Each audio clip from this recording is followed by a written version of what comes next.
Welcome to Outhouse Saloon, and this is Andrew, and we are scoring the players from last night's debacle down in San Jose, Costa Rica.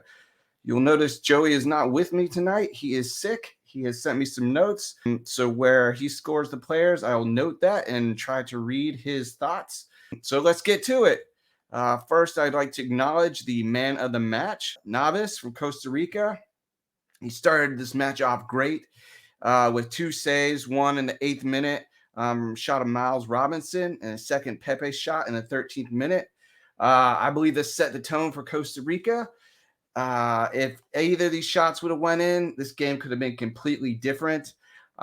He did end up getting injured in the second half when his foot got stuck in the turf.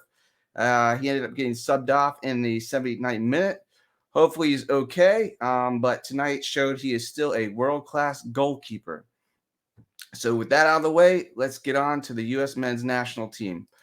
First up is Zach Steffen. So for me, he made two mistakes tonight, both on goals. So the first goal by Juan Pablo Vargas. Zimmerman admittedly did mistime his jump and did get a free header. However, Steffen had his feet firmly planted to the ground, not on his toes, so he could not react to the left and just, missed it.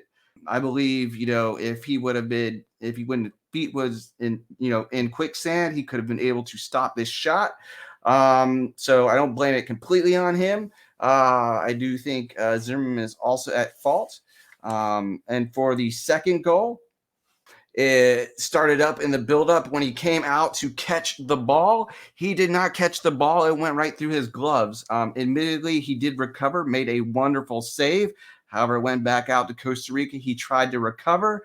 Unfortunately, when he recovered, he was kind of out of position.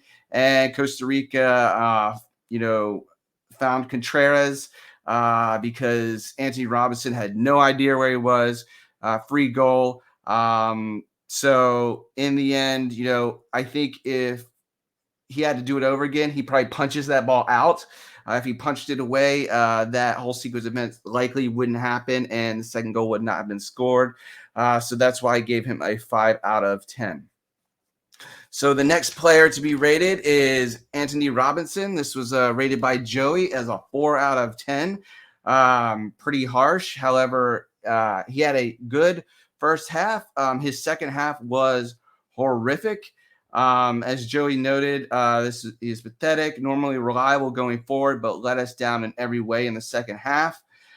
He was just atrocious when Berhalter changed his tactics to start attacking down the left-hand side. He couldn't link up with anyone, and he lost the ball away at every chance. I believe in the end, he gave the ball away over 30 times. This is not acceptable at all. And Joey notes he does not rate him at all and would prefer a less talented, more consistent left back in the future. So next, I have Miles Robinson. I gave him a 7 out of 10. Again, he had a wonderful shot in the 8th minute. I think he was the best out of the back four. For me, I don't really see him doing really too much wrong in this game. Due to the fact he's the best out of kind of a subpar bunch, I gave him a 7.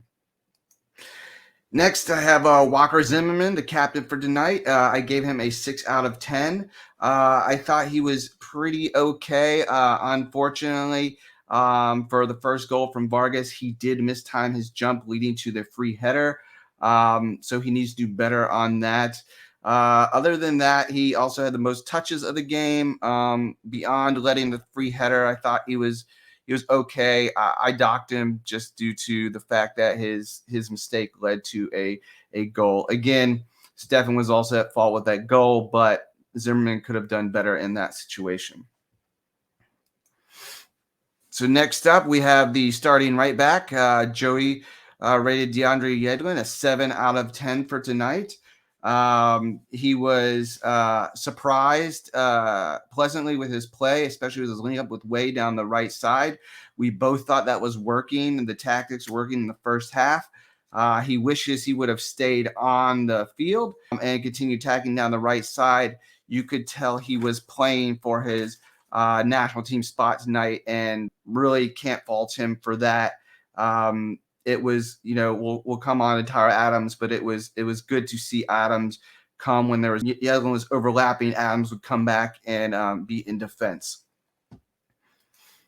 So the next player I have in midfield is Kellen Acosta. To me, I just note nothing special. He needs to improve his free kicks, but that could be said for Politic tonight as well. Joey and I both feel he was the one that should have been subbed off later on when Luca De La Torre came on. He wasn't. He stayed on the full 90. Again, kind of anonymous, didn't really affect the game, so I ended up giving him a 6 out of 10. Next player to be rated is Tyler Adams. He was given a 6.5 out of 10 by Joey. He thought that he was our best midfielder tonight, and he stopped a lot of Costa Rican attacks by tracking down. And again, as we just discussed, we would not have subbed him off. We thought he was having a great game, especially considering the game he had against Mexico. I would have also left him on. I also noted as well, it was nice to see him play better and full of energy. And at the end, when they were showing people celebrated, you could tell he was pissed off getting subbed off, and he was also pissed off at losing. So that was good to see. Most of the team tonight was celebrating just the fact they're going to the World Cup. But you don't want to back into the World Cup losing 2-0 to an extremely young Costa Rican team. This is a game they should have been winning. So it was nice to see some emotion from Tyler Adams. So I do commend him for that tonight. The next player we have is Musa. I gave him a 6.5 out of 10. I thought he was slightly better than Acosta. He did have 2 good long balls. He attempted to carry the ball up the field. Other than that, kind of anonymous again, like Acosta. Our whole midfield still needs work. That is, to me, the weak area of the team. There needs to be some link from the defensive players to the forwards, which we'll come on later. I believe Luca Traore was starting to provide that, so that might be an option to look at in the future. So the next out of the starting 11 to rate from Joey was Christian Pulisic. Surprisingly, Joey, an admitted Chelsea fan, gave Pulisic a 6.5 out of 10. He said he worked hard, but he had extremely poor corners and free kicks. His effort was there, and he deserved better from the rest of the team. We both felt the team did not show up today, and the effort was subpar pretty much across the board. So moving on, I had Ricardo Pepe. I gave him a 6 out of 10. Honestly, he had 1 great shot, and then he had 13 touches. When you have 13 touches, kind of shows you the issues that you're facing. I thought he looked good when he touched the ball. He just didn't get the ball enough. His shot was great on target. Nothing more he could have done with that. It was just a great save by Navas. So, again, maybe a surprise start from some, but I thought he did good, even though I gave him a 6 out of 10. It's just due to a lack of touches and service up front. In our final starting 11, Joey had Way. He gave him a 7.5 out of 10. He noted he worked really well with Yedlin in link-up play. He thought he was dangerous on the ball. He was one of our few attacking threats. I would kind of agree with that. For me, this rating was a little high. He did appear to be the most dangerous. However, to me, he didn't get enough touches. I think he got, under 30 touches. I do agree with Joey. I did like the plan to keep attacking the right side. It seemed like we had something good going there in the first half, and for whatever reason, they completely changed that in the second half. So we're going to get on to Burkhalter later, but so going based on scores, the man of the match would be Way for Joey, and then, like I said, I personally would have given it to Miles Robinson. So now we'll come on to the subs. So the first sub that was made after halftime was Luca De La Torre. He replaced Tyler Adams. I gave him a 6.5. I personally thought he was better than Tyler Adams, although he is playing a slightly different role. I believed he was one of the few players that was carrying the ball up the field. So when I watch that game, I see him as a potential link from the back to the front. So I would continue. I would like to see more of him. Adams plays a more defensive role. We're still struggling to get to our front, attacking players. I think he is one of the outlets that can help. So the next sub that Joey had, he rated more. He gave him a 6 out of 10. Joey, I don't know why you gave him a 6 out of 10. He had 13 touches his time on the field. Bro, it's a little high, but we'll just leave it at that. Joey said his touches are no fault of his own due to tactics, but I might have been a little harsher if it was me, but we'll go with a 6 out of 10. The next person to rate that came on at the 61st minute was Reyna by Joey. He also gave him a 6 out of 10. He noted that Reyna was picking the ball up far too deep.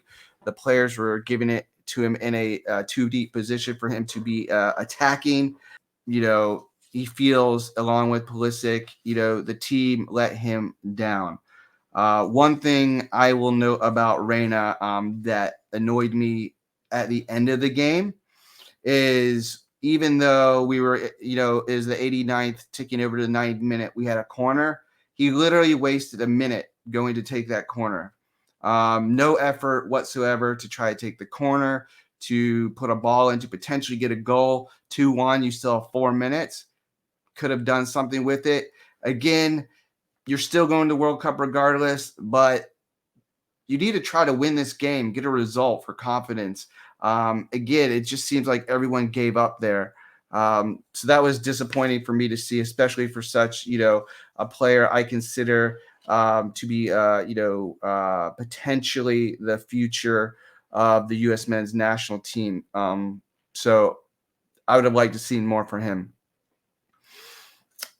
So the final or the fourth sub, it came on the 61st minute, was Ferreira. I gave him a 5 out of 10. The reason I gave it a 5 out of 10 is he had 5 touches. 5 touches, that's it. So Pepe had 13. Jesus Ferreira had 5 total. Your center forwards had 18 touches on the night. Not good enough. So again, I don't think he particularly did anything wrong. I just think we couldn't get him the ball. And again, kind of the story of the night. And finally, the last sub was at the 84th minute, replacing Politic, was Jordan Morris. He came on too late to really do anything. So we are not rating him. Next, we move on to the coach, Greg Berhalter. We both agreed on a 3.5 out of 10.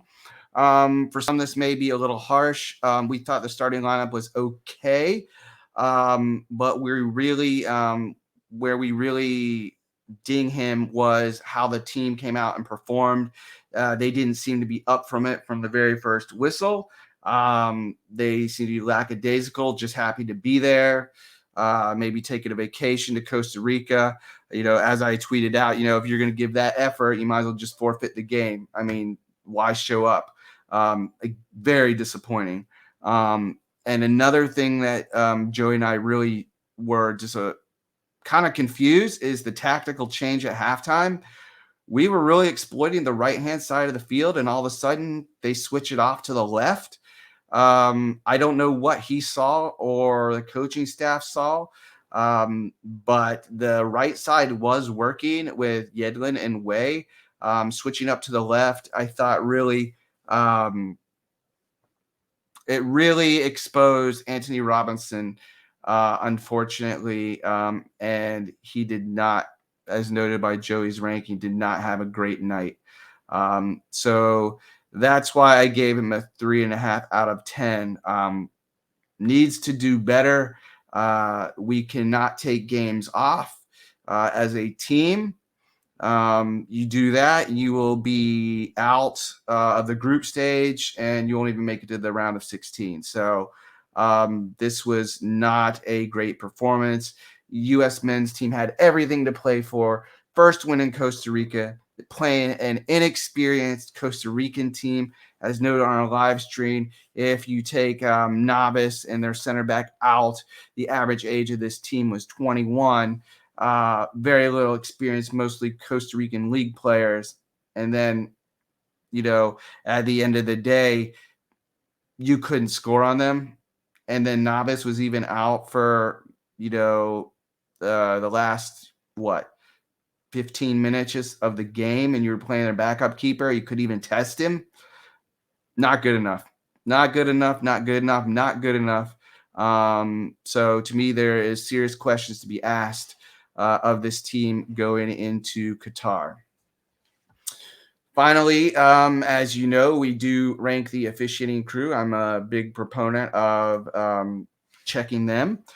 So the official, I believe, was Fisher from Canada. Initially on the live stream, I was a little harsh on him. He seemed to let play go a lot. However, I will commend him. He was consistent, and as an official, and as a player, if you're consistent, if you're going to consistently let things go and you call them even both ways, to me, no complaints can be had. We did note that the first yellow card came out way late in the second half. I believe, there was a few potential cardable offenses in the first half. Luckily, the game never got away from this officiating crew as it did versus Mexico. So he seemed to control the game much better. He was more consistent. So in the end, I gave him a 7 out of 10. So that is Joey and my thoughts on the game from last night. We both agree the U.S. men's team needs to do better. We were both disappointed in all the celebrations and people just happy to go back to the World Cup. You already knew going into the game you were going, so you needed to show something, and they showed absolutely nothing. Unless that's Berhalter's strategy is to show nothing, then he did a great job, and maybe we should give him a 10 out of 10. But he, again, confidence for this young team is everything. There's no reason we should not have come out and scored 2 or 3 goals. This, to me, was an opportunity lost, despite whatever you see on social media. So again, this wraps up scoring the players from last night's game against Costa Rica. Join Joey and I on Saturday. We are going to do a watch along for the Premier League, Liverpool and Watford game, starting at 7:15. We are both huge Premier League fans. As you can see, I'm a Newcastle fan. Joey is a Chelsea fan. We would ask you please join us. We'll break the game down. We'll have some fun. We'll talk and chat. We'll see what happens. This is a important game for Liverpool to stay in the race, and also an important game for Watford to try to drag themselves out of the relegation battle. So it's a good game, and we'll see what happens. Again, this is Andrew for Owl House Saloon. Thank you very much, and everyone have a wonderful night.